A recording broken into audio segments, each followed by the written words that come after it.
Selamat siang para netizen dimanapun kita berada, salam inspirasi bagi kita semua. Wah, saya melihat dengan apa yang disampaikan oleh Tempo ini begitu kan ya. Nampaknya Jokowi masih belum move on ya soal pilkada DKI Jakarta karena Ridwan Kamil sudah keok dan mengakui kekalahan itu. Kabarnya begitu kan ya, kabarnya kita lihat saja Jokowi masih ingin 2 putaran. Padahal sudah selesai. Ridwan Kamil dengan timnya sudah mengakui begitu kan ya kemenangan Pramono Rano Karno ya. Pramono Rano Karno ini sudah mau dilantik loh ya. Kok bisa-bisanya seorang Jokowi masih ingin 2 putaran? Lucu begitu kan ya. Saking tidak terimanya kekalahan Ridwan Kamil Suswono ya yang ada di Pilkada DKI Jakarta. Jokowi turun tangan sana sini begitu kan. Ketemu dengan RK dan sebagainya dan bahkan menginstruksikan 2 putaran kabarnya begitu.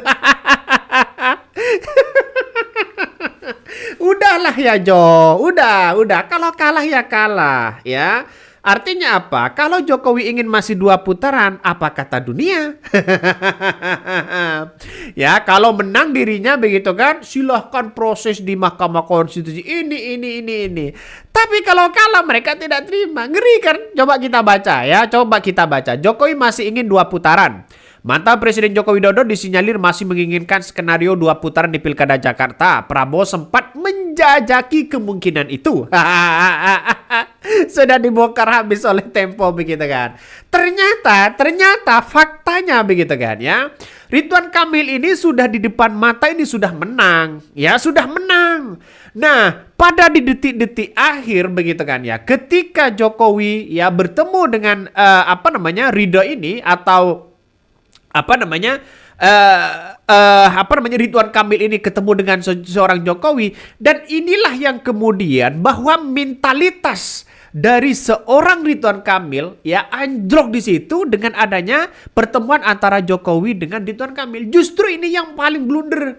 Kenapa? Karena sudah tahu kalau Ridwan Kamil menang itu jadi seolah-olah menjadi bonekanya Jokowi. Dan itu sudah dibongkar. Ada hitung-hitungan secara lisan mungkin begitu bagaimana soal-soal Gibran yang akan dipersiapkan di tahun 2029. Coba di salah satu faktor penyumbang kekalahan Ridho yaitu pertemuan RK dengan Jokowi di Solo. Dan itu sudah dibongkar habis oleh Tempo begitu kan.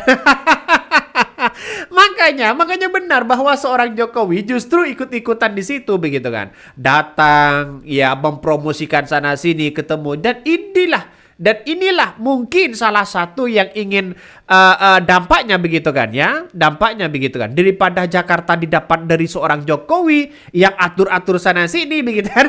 Mending ya ngapain kita harus memilih Ridwan Kamil? Mungkin. Atau jangan-jangan Prabowo sudah membiarkan Ridwan Kamil kalah.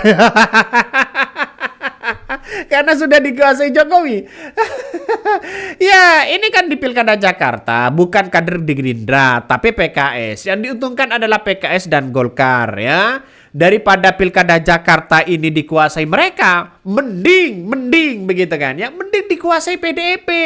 Kenapa kok PDIP? Karena PDIP bisa saja Prabowo bisa ngajak koalisi di tahun 2009 dengan PDIP. Bisa menjadi wakil karena tidak ada masalah ini. Kalau dengan seorang Jokowi hati-hati betul. Ya, hati-hati betul di situ. Bisa saja Gibran akan dicalonkan lawan Prabowo. Ini ngeri, politiknya ini ngeri.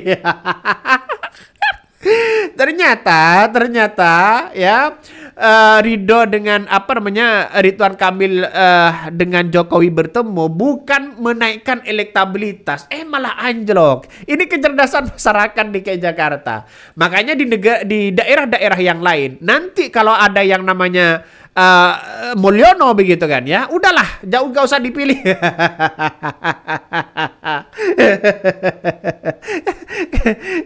Coba kita baca dulu begitu kan ya. Jokowi tidak mau atas kekalahan Ridho ini begitu kan ya. Masih menginginkan 2 putaran. Lucu kan begitu kan ini. Coba kita baca ya. Gagal menangkan Ridwan Kamil di Pilkada Jakarta 2024, Jokowi diperkirakan rugi ratusan miliar.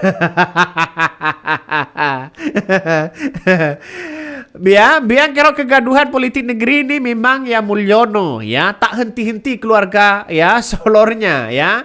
Ini buat masalah apa komentarnya? Ini coba kita baca. Buat Mulyono sudahlah Mol, nggak usah bikin gaduh dengan diadakannya pilkada 2 putaran.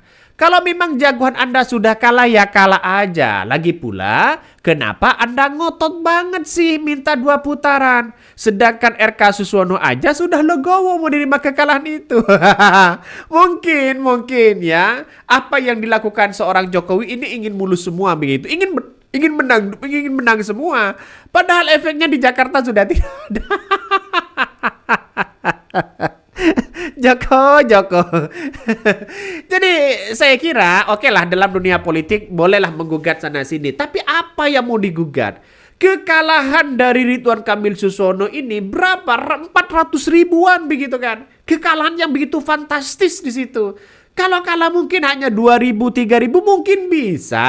Ya mungkin bisa. KPU sekarang sudah tidak bisa dipreteli karena berhadapan langsung dengan Prabowo, bos. Jadi saya kira ini bukan zamannya seorang Jokowi, tapi zamannya seorang Prabowo. Ya, juga ketar-ketir ini. Makanya dengan adanya seperti ini, udahlah kalau kalah. Ya nampaknya seorang Jokowi ini masih gagal move on ya. Ke atas kekalahan di Pilkada Jakarta karena dicabik-cabik di situ begitu kan oleh pendukung Pramono dan anak Abah. Padahal ini sudah diremehkan. Awalnya begitu kan. Pramono Rano Karno ini kan diremehkan begitu kan. Ya tidak mungkin menang lah. Di detik-detik akhir di situ Anies Baswedan turun yang mendukung Pramono Rano Karno. Kapok. Artinya apa? Pengaruh dari Anies Baswedan sangat luar biasa.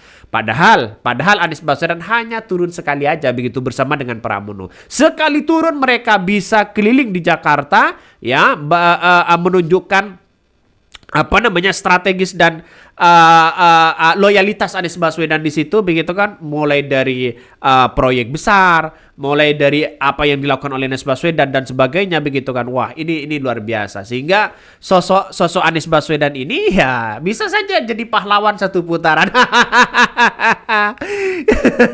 Anies Baswedan menjadi pahlawan 1 putaran ya. Coba kita baca lagi ini ya, seharusnya sudah pensiun tinggal menikmati masa tuanya.